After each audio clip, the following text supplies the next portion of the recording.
মেরাজ থেকে হুজুর ফিরে এসেছেন সকালবেলায়, ফজরের নামাজ পড়ে বসেছেন কাবা শরীফে, তিনি বসে আছেন। তো তখন আবু জাহেল এসে বলছে, মুহাম্মদ সাল্লাল্লাহু আলাইহি ওয়াসাল্লাম, প্রত্যেক দিনই তো নতুন নতুন কথা কও, আজকে কোনো নতুন কথা আছে? হুজুর বললেন, হ্যাঁ নতুন কথা আছে। কি? বলে, এই তো শেষ রাত্রে জিবরাইল ছিল, আমারে নিয়ে গেল বাইতুল মুকাদ্দাসে, জেরুজালেমে গিয়ে নামাজ পড়লাম, ওইখান থেকে মহাকাশ পাড়ি দিলাম, 7 আকাশ পাড়ি দিলাম, সিদরাতুল মুনতাহা গেলাম, আরশে আজিম ভ্রমণ করলাম, আল্লাহর সাথে কথা কইলাম, জান্নাত জাহান্নাম দেখলাম, তারপরে আবার এই আয়েশা নামাজ পড়িয়া তোমাদের সাথে কথা বলতেছি। আবু জাহেল কয় যে, খাইস যাও, মাথা টাথা একটু ভালো ছিল, এখন তাও সর্বনাশ হয়ে গেছে। কয়, মুহাম্মদ সাল্লাল্লাহু আলাইহি ওয়াসাল্লাম, তুমি যা বললা এই কথাটা আমি কি হুবহু মানুষের কাছে বলবো? হুজুর বলছেন, অবশ্যই বলো গিয়ে। আবু জাহেল চিন্তা করলো, দিস ইজ দ্য মোমেন্ট, এটাই হলো আসল সুযোগ পেয়ে গেছে মানুষকে বিভ্রান্ত করার জন্য। সবার আগে ছুটে চললো হযরত আবু বকর রাদিয়াল্লাহু তাআলা আনহুর বাড়িতে, যে বলছেন, আবু বকর শুনেছো? বলে, কি? মুহাম্মদ সাল্লাল্লাহু আলাইহি ওয়াসাল্লাম এই রকমের কথা বললো, বেচারার মাথাটা যাও ভালো ছিল, শেষ। হুজুর বলছেন, আবু জাহেল আমার রাসূলকে এরকম বলেছেন? আবু জাহেল বলছে, আমার নিজ কানে শুনে আসলাম, এখনো তিনি সেখানে বসা। হযরত আবু বকর বলেন, আবু জাহেল, আমার আল্লাহর নবী তিনি যদি এরকম কথা বলে থাকেন, তাহলে আমি কোনো সন্দেহ পোষণ করি না, অবশ্যই আল্লাহ রাব্বুল আলামিনের হাবিব যা বলেছেন তা সত্য। হযরত আবু বকর রাদিয়াল্লাহু তাআলা আনহু মসজিদে হারামে আসলেন, হুজুরকে জিজ্ঞেস করলেন, হুজুর আবু জাহেল আমাকে এই সব কথা বললো, এগুলি কি ঠিক? হুজুর বললেন, হ্যাঁ। তিনি ঘটনা বয়ান করলেন। হযরত আবু বকর বললেন, হে রাসূল, আপনি যা বলেছেন সত্য বলেছেন, আপনার মেরাজ ঠিক হয়েছে, সঠিক হয়েছে, সন্দেহ নাই। হুজুর বলেন, আবু বকর তুমি তো শুধু আবু বকর নাও, তুমি সিদ্দিক। সত্যকে যারা অকুণ্ঠ চিত্তে দ্বিধাহীন ভাবে যারা সত্যের সামনে মাথা নত করেছে, গ্রহণ করে নিয়েছে, দ্বিমত পোষণ করে নাই, কোন রকমের দুষ্ট বুদ্ধির আশ্রয় গ্রহণ করেনি, উল্টাপাল্টা করেনি, এই সমস্ত মানুষেরই হলো সিদ্দিক। আর এদের দলকেই সিদ্দিকিন বলা হয়। তাহলে নবীয়িন, সিদ্দিকিন এনারা হচ্ছেন নেয়ামত প্রাপ্ত। 3 নম্বরে হচ্ছে শুহাদা, সত্যকে যারা সত্যের সাক্ষী দিয়েছে, সত্যের সাক্ষ্যদাতা। সত্য হচ্ছে ইসলাম। সত্য কি? ইসলাম। সত্য হচ্ছে আল্লাহ, সত্য হচ্ছে নবী, সত্য হচ্ছে কোরআন, সত্য হচ্ছে হাদিস। এই মহাসত্যকে যারা স্বীকৃতি দিয়েছে, নিজেদের কথা দিয়ে, কাজ দিয়ে, ধন দিয়ে, সম্পদ দিয়ে, এমনকি নিজের জীবনটা এই রাস্তায় বিলিয়ে দিয়ে, মহাসত্যের চিরস্থায়ী সাক্ষী দিয়ে দুনিয়া থেকে যারা বিদায় হলেন, ওনারা হচ্ছেন শহীদ। আজ রাস্তাঘাটে শহীদ হয়, যার তার নামের আগে শহীদ বসায় দেয়। শহীদ এত সোজা জিনিস নয়। আল্লাহর রাস্তায়, ধর্মের জন্য, ইসলামের জন্য, আল্লাহর জন্য, কোরআনের জন্য, রাসূলের জন্য যারা জীবন দেন, তারাই হচ্ছে শহীদ। এই শহীদদের মর্যাদা আল্লাহ রাব্বুল আলামিন এত বেশি মর্যাদা দান করেছেন। শহীদদের মর্যাদা আল্লাহ পাক দিয়েছেন, কিয়ামতের দিন শহীদদের কোনো বিচার করা হবে না। আল্লাহ রাব্বুল আলামিন শহীদদেরকে বিনা বিচারে জান্নাত দিয়ে দিবেন। শহীদের বিশাল মর্যাদা, বিরাট মর্যাদা। এই শহীদ শাহাদাতের তামান্না প্রত্যেক মুসলমানের ভিতরে থাকতে হবে। হুজুর বলেছেন, শহীদি মওতের যন্ত্রণা পিঁপড়ায় কাটার যন্ত্রণার চাইতে বেশি কিছু নয়। শাহাদাত হচ্ছে এপারে মওত আর ওপারে আল্লাহর সঙ্গে দেখা হয়ে যাবে। শহীদি মওত হচ্ছে আল্লাহর সঙ্গে দেখা করার একটা সেতু বন্ধন, একটি সেতু, একটি ব্রিজ, একটা পুল, একটা সাঁকো। এপারে দুনিয়া, ওপারে আল্লাহ পাকের সঙ্গে দেখা হবে। সুবহানাল্লাহ। ভাইরা, ইসলামের জন্য যারা জীবন দিলেন, যারা শাহাদাত বরণ করলেন, তারা জাতির সম্মানের পাত্র। সেই সম্মান, সেই মর্যাদা আল্লাহ রাব্বুল আলামিন শহীদদের প্রদান করেছেন। হযরত আব্দুল্লাহ জুলবাজাদাইন যার কথা বুখারীতে লেখা হয়েছে। সুবহানাল্লাহ কোন। যুবক মানুষ ইসলাম কবুল করেছেন, ইসলাম কবুল করতে গিয়ে বাড়ি ঘর জায়গা জমি কিছুই ছিল না। ছোট্ট অবস্থায় বাবা মারা গেছে, চাচার ঘরে লালিত পালিত হচ্ছিলেন। এরপরে রাসূলের প্রতি ঈমান আনবেন, চাচার ভয়তে পারেন না। হুজুর হিজরত করলেন। আব্দুল্লাহ তার নাম ছিল, আব্দুল উজ্জা। তিনি চলে গেলেন চাচার কাছে। চাচা গো, মুহাম্মদ সাল্লাল্লাহু আলাইহি ওয়াসাল্লাম আল্লাহর নবী, ব্যাপারে তোমার মত কি? তিনি বলেন আমারও তো তাই মনে হয়। যদি তাই মনে হয় তার উপর ঈমান আনবেন কিনা? চাচা বলে না, কখনো ঈমান আনবো না। ভাতিজা বলতেছেন চাচাজি, বছরের পর বছর ধরে অপেক্ষা করতেছিলাম, আমি আপনার অধীনে আছি বলে ইসলাম কবুল করতে পারি নাই। আমার ইচ্ছা ছিল আপনি আগে করবেন, তারপরে আপনাকে দেখা দেখি আমি করব। কিন্তু আপনি যখন ইসলাম কবুল করলেন না, আর করবেন না বলে যখন ঘোষণা দিলেন, আপনাকে উপস্থিত রেখে আমি ঘোষণা দিলাম লা ইলাহা ইল্লাল্লাহু মুহাম্মাদুর রাসূলুল্লাহ। চাচা বলছে, ভাতিজা এর পরিণাম জানো? কয় না, জানি না। এর পরিণাম হচ্ছে তুমি আমার বাড়িতে থাকো, আমার বাড়ি ছাড়তে হবে।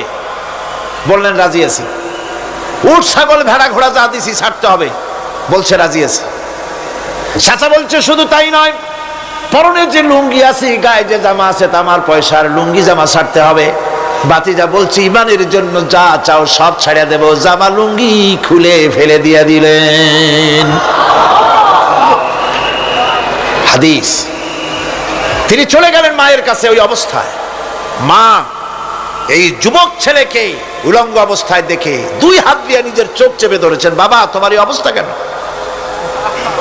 ছেলে বলছেন, মা, ঈমান আনার কারণে আমার এই অবস্থা হয়েছে।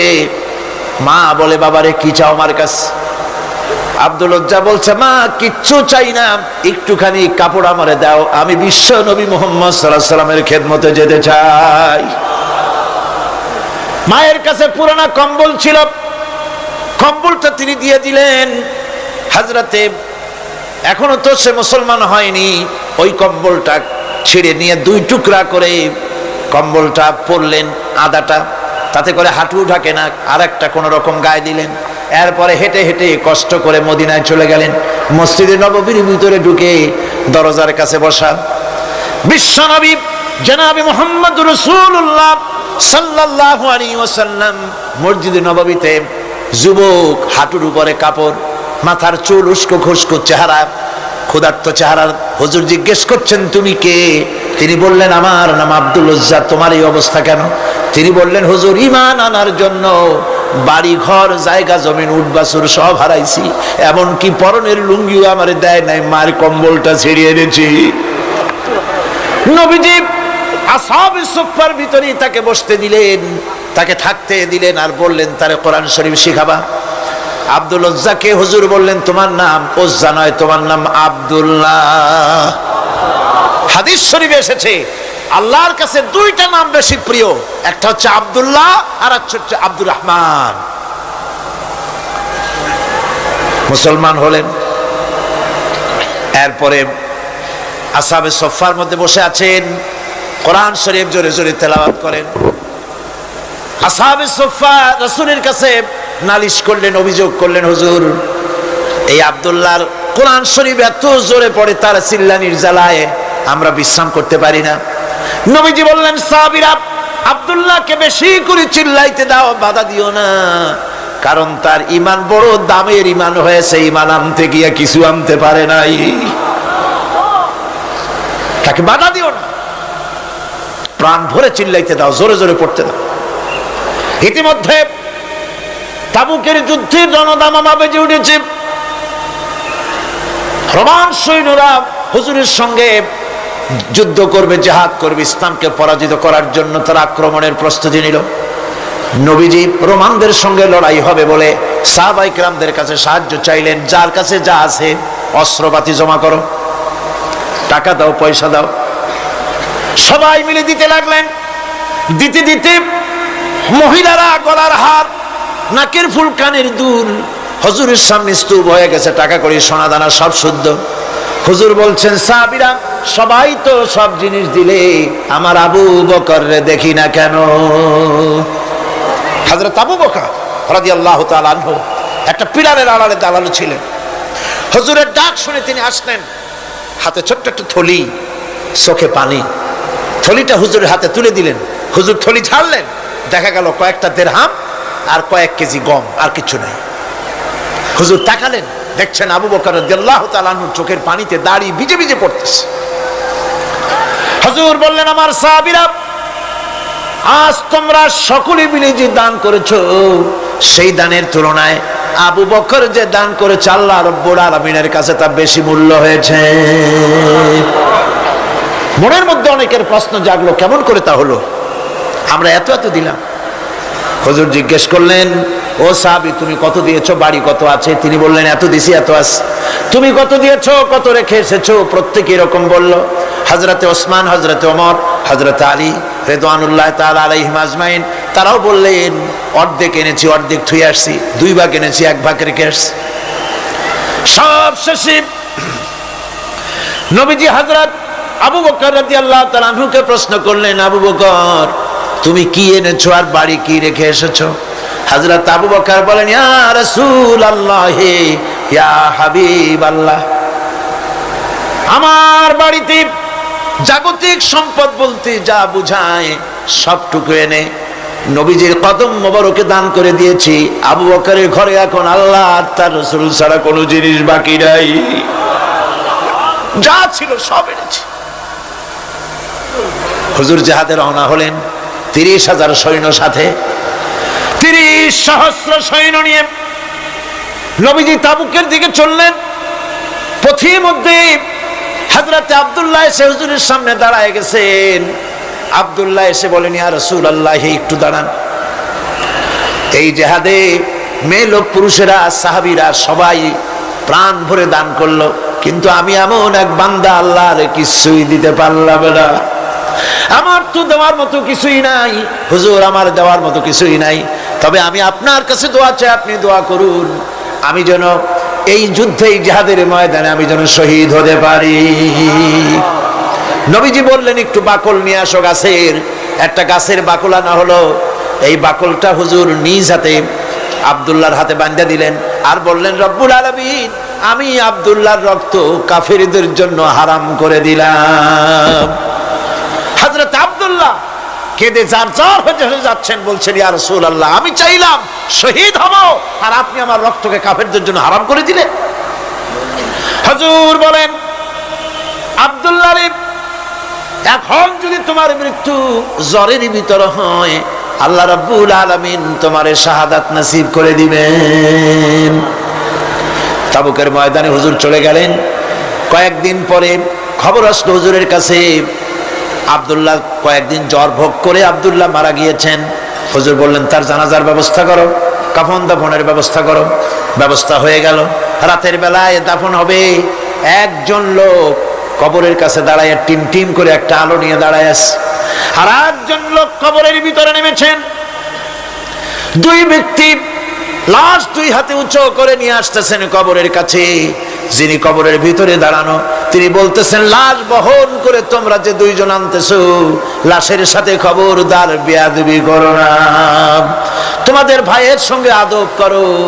এই বলে কবরের ভিতরে যিনি দাঁড়িয়েছিলেন, তিনি লাশটারে ধরলেন। কবরের ভিতরে দাঁড়ায় যিনি লাশ ধরেছেন, লাশকে কবরে শোয়াই দিয়েছেন, তিনি আর কেউ নন, তিনি বিশ্ব নবী মুহাম্মদুর রাসূলুল্লাহ। নিজের হাতে হযরত আব্দুল্লাহকে শোয়াই দিলেন। লাশ বহন করে যে 2 জন আনলেন, তার একজন হলেন হযরত আবু বকর, আর একজন হযরত ওমর রাদিয়াল্লাহু তাআলা আনহুমা। আর আলো নিয়ে যিনি দাঁড়িয়েছেন, টিম টিম করে জ্বলতেছেন, তিনি হযরত বেলাল। কবরের ভিতরে হযরত আব্দুল্লাহকে শুইয়ে দিয়ে উপরে মাটি দিয়ে নবীজি কবরের 2 দিকে হাত দিয়া আল্লাহ রাব্বুল আলামিনের দরবারে ফরিয়াদ তুললেন, রব্বুল আলামিন, আমি আজকে সন্ধ্যা পর্যন্ত এই আব্দুল্লাহর প্রতি রাজি ছিলাম, খুশি ছিলাম। আল্লাহ গো, তুমি আব্দুল্লাহর প্রতি রাজি হয়ে যাও। হযরত ইবনে মাসউদ রাদিয়াল্লাহু তাআলা আনহু পাশে দাঁড়ানো ছিলেন, চিৎকার দিয়ে কেঁদে কেঁদে বললেন, আয় আল্লাহ তাআলা, এই কবরের ভিতরে আজকে আব্দুল্লাহর লাশটা না হইয়া যদি আমার লাশ হতো, আমার ভাগ্যটা খুলে যেত। শহীদের মর্যাদা আল্লাহ পাকের কাছে সব থেকে বেশি। এই শহীদের পথ নিয়ামত প্রাপ্তদের পথ। যারা নিয়ামত পেয়েছে পৃথিবীতে, নবীজিন, সিদ্দিকিন, শুহাদা, এরাই হচ্ছেন নিয়ামত প্রাপ্ত। আল্লাহর রাস্তায় জীবন দেওয়ায় যে মজা, পৃথিবীতে আর কোনো কিছুতে সেই মজা নাই। হযরত ওমর রাদিয়াল্লাহু তাআলা আনহু দোয়া করতেন, আল্লাহুম্মা রযুকনি শাহাদাতান ফি সাবিলিক ওয়াজআল মাউতি ফি বালাদি রাসূলিক। আয় আল্লাহ, তুমি আমাকে শাহাদাতের মত আমাকে দান করো। শাহাদাতের তামান্না প্রত্যেকটি মুসলমানের ভেতরে থাকতে হবে। শহীদ হওয়া যাবে ইসলামের জন্য। সময় হয়তো আসতে পারে, হয়তো এমন সময় আসতে পারে যখন কোরআনের মর্যাদাকে টিকে রাখার জন্য, সুন্নতে নববীকে টিকে রাখার জন্য জান দেওয়া লাগতে পারে। তখন কি আপনারা জীবন দিতে পারবেন?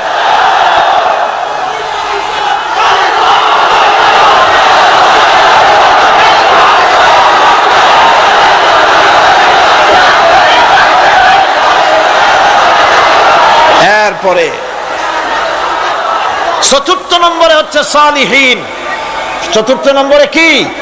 সালিহিন। সালিহিন হচ্ছে জীবনের প্রত্যেকটি ক্ষেত্রে যারা একনিষ্ঠভাবে আল্লাহর বিধান পালন করেছেন, যারা পুণ্যের সাথে সুদৃঢ় থেকেছেন, যারা অটল থেকে পুণ্যের সাথে, হকের সাথে অটল থেকেছেন, কোন অবস্থাতেই ইসলামী আদর্শের বিরুদ্ধাচরণ করেনি, তারাই হচ্ছেন সালিহিন। ইসলামের আদর্শ ছাড়ে নাই, পরিত্যাগ করে নাই, জীবনের সবকিছুর বিনিময় এটাকে আঁকড়ে ধরে থেকেছেন, ইসলামী আদর্শের পরিপন্থী কিচ্ছু করেন নাই। এরা হচ্ছেন সালিহিন। কোন আলহামদুলিল্লাহ।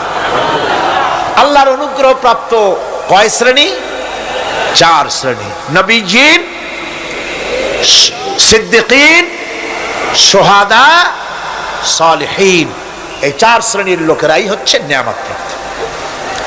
আমরা বলেছি সিরাতাল্লাযীনা আন'আমতা আলাইহিম গায়রিল মাগদুবি আলাইহিম ওয়ালাদ-দাল্লিন। নিয়ামত প্রাপ্তদের পথ চাই, অনুগ্রহ প্রাপ্তদের পথ। আর অভিশপ্ত পথভ্রষ্টদের পথ আমরা চাই না, আমরা পরিহার করে চলবো। এটা একটু ওয়াদাও বটে। যারা অভিশপ্ত, যারা পথভ্রষ্ট, ওরা কারা? মাগদুব এবং দল্লিন। মাগদুব হচ্ছে অভিশপ্ত, দল্লিন হচ্ছে পথভ্রষ্ট। দুনিয়ার সমস্ত মুফাসসিরিন, মুহাদ্দিসিন সব একমত, মাগদুব হচ্ছে ইহুদিরা। মাগদুব কারা? বলেন না কারা? আর দল্লিন, অভিশপ্ত কারা? খ্রিস্টানেরা। বলেন কারা? একটুখানি জোরে সোরে দরুদ শরীফ পড়েন। সালাতুন ইয়া রাসূলুল্লাহ আলাইকুম, সালামুন ইয়া হাবিবাল্লাহ আলাইকুম। জোরে পড়েন।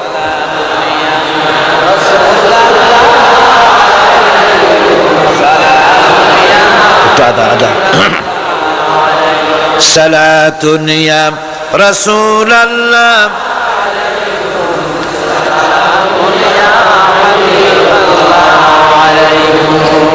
ভাইরা, ইহুদিদের অভিশপ্ত হওয়ার কারণটা কি? আল্লাহ রাব্বুল আলামিন বলেন, শোনো কারণ কি। وَضُرِبَتْ عَلَيْهِمُ الْمَسْكَنَةُ ذَلِكَ بِأَنَّهُمْ كَانُوا يَكْفُرُونَ بِآيَاتِ اللَّهِ وَيَقْتُلُونَ الْأَنْبِيَاءَ بِغَيْرِ حَقٍّ ذَلِكَ بِمَا عَصَوْا وَكَانُوا يَعْتَدُونَ। তাদের উপর দারিদ্র এবং অসহায়তার অভিশাপ বর্ষিত হয়েছে। এর কারণ হলো তারা আল্লাহ পাকের আয়াতকে অস্বীকার করেছে, তারা অকারণে আল্লাহর নবীদেরকে হত্যা করেছে এবং প্রত্যেকটি ব্যাপারে আল্লাহর শরীয়তের সীমা লঙ্ঘন করেছে। যুরিবাত আলাইহিমুল যিল্লাতু ওয়াল মাসকানা ওয়া বাউ বিগাদাবিন মিনাল্লাহ। আল্লাহ পাক বলেছেন চিরকাল ইহুদিরা অভিশপ্ত, তাদের কোন আবাসস্থল হবে না, সারা জীবন ঘুরে বেড়াবে। আপনারা বলবেন কই ঘুরে বেড়ায় না, তো তাদের তো জায়গা হইছে জেরুজালেমে, ইসরায়েলে, সেখানে তারা জায়গা করে নিয়েছে। তাহলে এটা কেমন হলো? এটা এইভাবে হয়েছে, ওখানে তাদেরকে প্রতিষ্ঠিত করেছে আমেরিকা, ঠিক কিনা? আল্লাহ পাক কোরআন শরীফের মধ্যে বলেছেন যদিও মানুষের সাহায্যে কোনো জায়গায় তাদেরকে আল্লাহর ইচ্ছায় অথবা মানুষের সাহায্যে কোথাও যদি জায়গা হয়ও, অপমানের জীবন যাপন করতে হবে সারাটা জীবন কিয়ামত পর্যন্ত, দুঃখে দুঃখে মরতে হবে, দেশে দেশে ঘুরে বেড়াতে হবে ভিক্ষুকের মতো।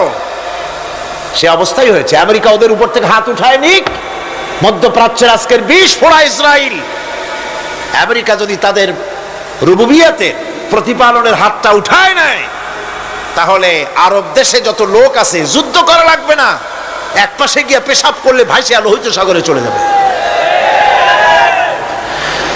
সুতরাং এই ইহুদিদের পথ অনুসরণ করা যাবে না। ইহুদিরা অপরাধ করছিল কি? একটু আগেই বললাম, তারা আল্লাহর আয়াতকে অস্বীকার করেছে, তারা নবীদেরকে হত্যা করেছে, এটাই হলো তাদের অপরাধ। তারা শরীয়তের ব্যাপারে বাড়াবাড়ি করেছে। আর খ্রিস্টানরা, তাদের অপরাধ কি? তাদের অপরাধ হচ্ছে তারা আল্লাহর বিধানের উপরে তারাও বাড়াবাড়ি করেছে। তারা নিজেদের আল্লাহর বিধান বাদ দিয়ে নিজেদের মন গড়া জীবন যাপন শুরু করেছে।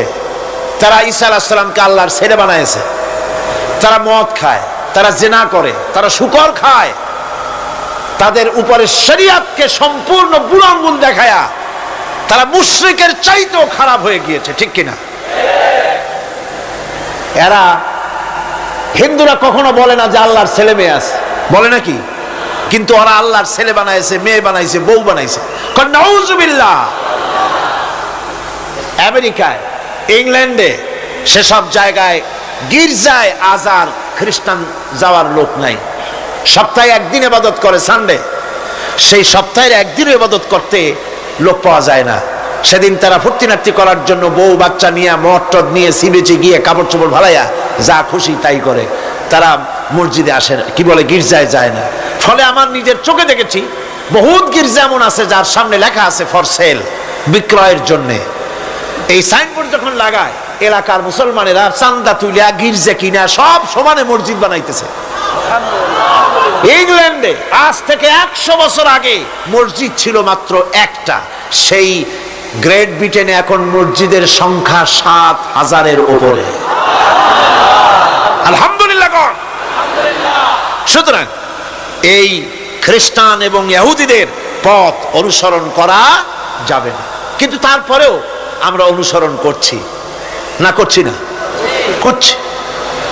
বিশ্বকবি, কবি সম্রাট আল্লামা ডক্টর ইকবাল रहमतुल्लाह अलैहि সুন্দর করে বলেছেন, ওয়াদা মে হো তুম নসারা তু তামাদ্দুন মে হনুদ, ওয়াদা মে হো তুম নসারা তু তামাদ্দুন মে হনুদ, ये मुसलमान है जिन्हें देख के शर्माए यहूद।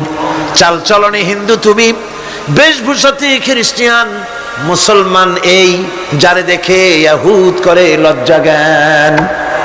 তুমি নাকি মুসলমান? কাপড় চোপড় দেখলে মনে হয় তুমি তো খ্রিস্টান, জামা কাপড় তোমার অবস্থা দেখলে মনে হয় তুমি খ্রিস্টান, তোমার ওঠা বসা, বিয়ে শাদী, সংস্কৃতি দেখলে মনে হয় তুমি হিন্দু, আর তোমার লেনদেন দেখলে ইহুদিরা পর্যন্ত তোমাকে ঘৃণা করে। কথা ঠিক কিনা? কথা ঠিক কিনা?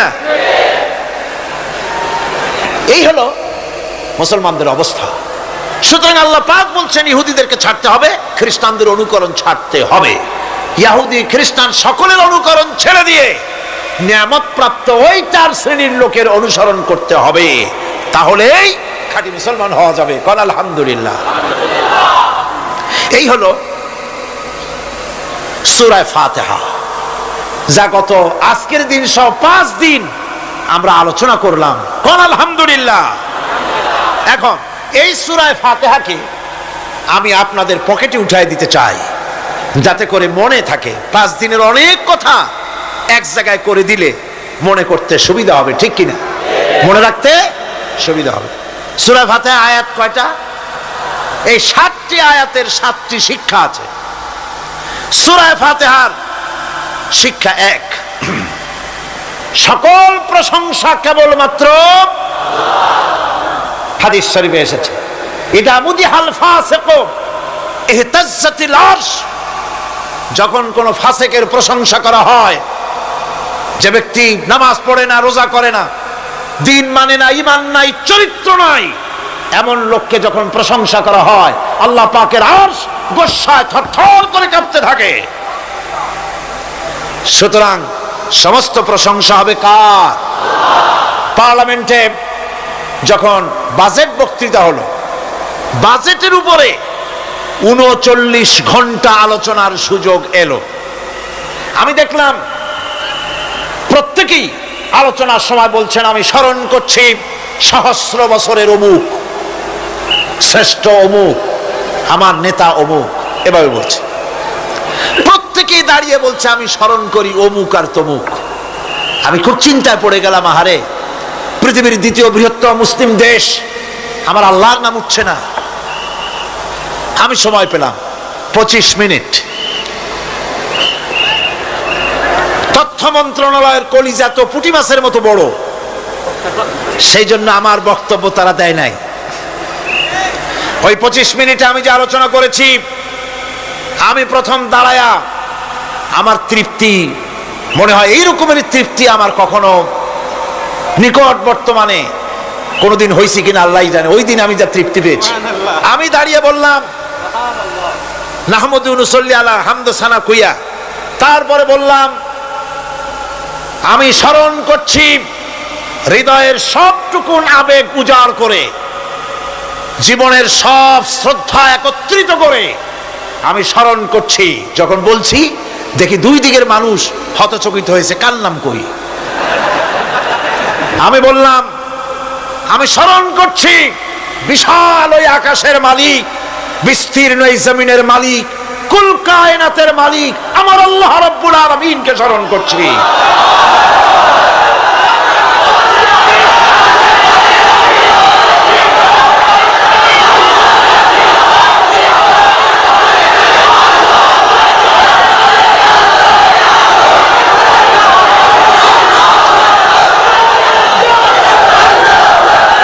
সুতরাং আমি দারুণ তৃপ্তি পেয়েছি। আপনাদেরকেও বলি, প্রশংসা হবে কেবলমাত্র আল্লাহ পাকের। প্রশংসা কার?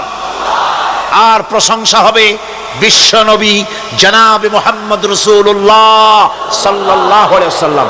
চিৎকার মেরে সারা জীবন আল্লাহ এবং রাসূলের প্রশংসা করতেই থাকবো ইনশাআল্লাহ। আমাদের করতে হবে, মুসলমানদের দায়িত্ব। আর প্রশংসা করব যারা আমার রাসূলের, আল্লাহর হুকুম মানে আর আমার রাসূলের অনুসরণ অনুকরণ যারা করে, তারা আমাদের সম্মানের পাত্র। আলহামদুলিল্লাহ। 2, শেষ বিচারের একমাত্র মালিক হচ্ছেন আল্লাহ পাক। সূরা ফাতিহার 2য় শিক্ষা, শেষ বিচারের দিন, ডে অফ জাজমেন্ট, শেষ বিচারের দিনের মালিককে একচ্ছত্র অধিপতি আল্লাহ রাব্বুল আলামিন। যেদিন কেউ কথা বলতে পারবে না আল্লাহ পাকের নির্দেশ ছাড়া, সেই হাসরের মাঠের একচ্ছত্র মালিক আল্লাহ পাক। সুপ্রিম কোর্টের সুপ্রিম কোর্ট, সমস্ত জাস্টিসদের জাস্টিস হবেন আল্লাহ সুবহানাহু ওয়া তাআলা। এটা হলো 2য় শিক্ষা, মনে রাখতে হবে। সেদিন আল্লাহ পাক তিনি বিচার করবেন, কঠিন বিচার হবে সেদিন, এটা মনে রাখতে হবে। 3 নম্বরের শিক্ষা হচ্ছে সূরা ফাতিহার শিক্ষা নাম্বার 3, জীবনের সকল ক্ষেত্রে গোলামি, আনুগত্য, দাসত্ব একমাত্র কেবলমাত্র শুধুমাত্র আল্লাহ রব্বুল আলামিনের। গোলামি কার হবে? চিল্লায়া বলেন, কার হবে? 3 4 নম্বরে সাহায্য চাইতে হবে কেবলমাত্র কার কাছে? আল্লাহ পাকের কাছে। 5 হেদায়েতের গ্রন্থ হিসাবে গ্রহণ করতে হবে আল্লাহ পাকের কোরআনে কারীমকে। 6 অনুসরণ করতে হবে কেবলমাত্র নবীয়িন, সিদ্দিকিন, শুহাদা, সালেহিনদেরকে। 7 জীবনের সকল স্তর থেকে ইহুদি এবং নাসারাদের প্রভাব মুক্ত করতে হবে নিজের জীবনকে। ইহুদি, নাসারা, আল্লাহ বিরোধী যারা মুশরিক, নাস্তিক, মুরতাদ, এই সবগুলি থেকে নিজেকে মুক্ত করতে হবে। গোলামি হবে কেবলমাত্র আল্লাহ পাকের। আর এইভাবে 7টি আয়াতের 7টি শিক্ষা আপনাদের সামনে পেশ করলাম। আল্লাহ রাব্বুল আলামিন এগুলি যেন মানার তৌফিক আমাদের দেন, আমরা বলি আমিন। আর জোরে বলেন আমিন। বন্ধুগণ,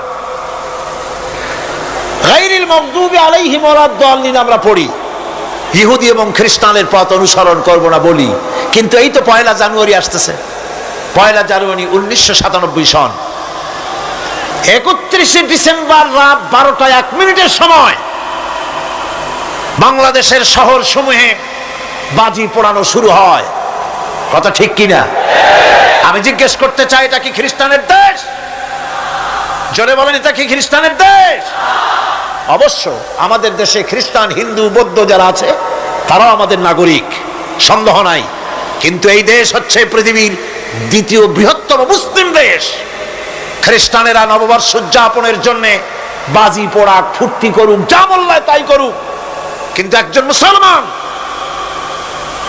এই নববর্ষ উদযাপনের জন্য বাজি পোড়াতে পারে না, বোমা ফুটাতে পারে না, ফুর্তি করতে পারে না। মানে নাই, জাস্টিফিকেশন নাই। এটা যদি করা হয় আপনি খ্রিস্টানদের গোলামি করছেন, এটাই প্রমাণিত হবে। 1 বৈশাখ নববর্ষ উদযাপন করা হয় আমাদের দেশে।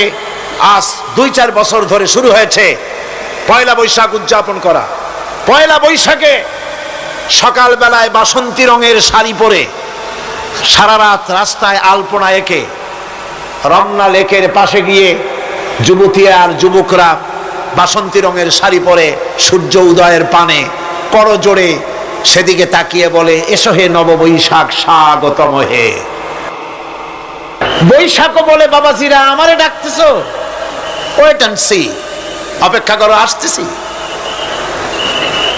যে বৈশাখকে ডাকা হলো, স্বাভাবিক বৈশাখ কাল বৈশাখীর রুদ্র রূপ ধারণ করে 180 মাইল স্পিডে এসে বাড়ি ঘর কল কারখানা ভাঙ্গা জনমের মতো স্বাগতম হে।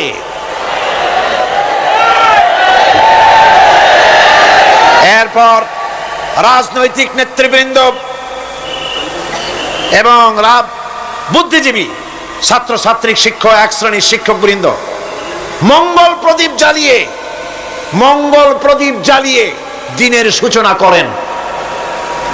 কুকুরের মুখোশ, গাধার মুখোশ, কুমিরের মুখোশ পরে মিছিল করেন। ঢোল আরো কি হাবিজাবি বাজাইয়া ফুর্তির চোটে শীতই পড়বে না খাড়া হয়ে থাকবে দিশা করতে পারে না। ঠিক কিনা কোন? আমি জিজ্ঞেস করি, 1 বৈশাখের সাথে উদযাপন, নববর্ষ উদযাপনের সাথে মুখোশ পরার সম্পর্ক কি? গরু আর গাধার শুকরের মুখোশ পরে আপনি কি বুঝাতে চান যে নতুন বছরটা জাতির সাথে গাধার মতো ব্যবহার করবেন অথবা কুকুরের মতো? নাউযুবিল্লাহি মিন যালিক। মুসলমানদের জন্য জায়েজ নাই, হারাম হারাম। বৈশাখের কোনো গুরুত্ব নাই। 1 বৈশাখ যদি কিছু করতেই হয়, ফজরের নামাজ পড়ে, দরুদ পড়ে, তেলাওয়াত করে আল্লাহর কাছে মুসলমানের দোয়া করা দরকার। আল্লাহ, বিগত বছরটা পার করেছি গুনাহ করে, নাফরমানি করে, আগামী বছর আমাদেরকে নেককার বানাও, নামাজি বানাও, চরিত্রবান বানাও, দিনদার বানাও। বছরটা দেশের জন্য, জাতির জন্য কল্যাণকর করে দাও। ভালো হইতো না? ভালো হইতো না? ভালো হতো। কিন্তু কপাল খারাপ, সংস্কৃতির নামে আসছে বেহায়াপনা।